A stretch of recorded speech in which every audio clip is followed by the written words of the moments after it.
السلام علیکم۔ آج کی حدیث پاک نمبر 18۔ تو آئیے شروع کرتے ہیں۔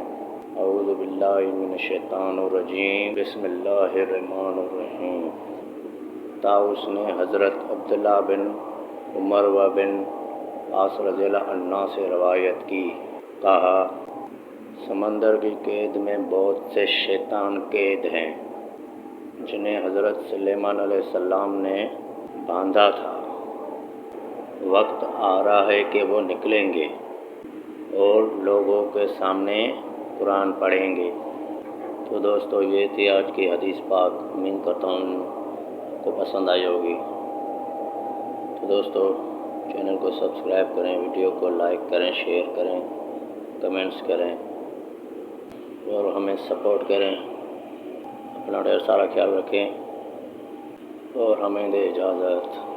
اللہ حافظ۔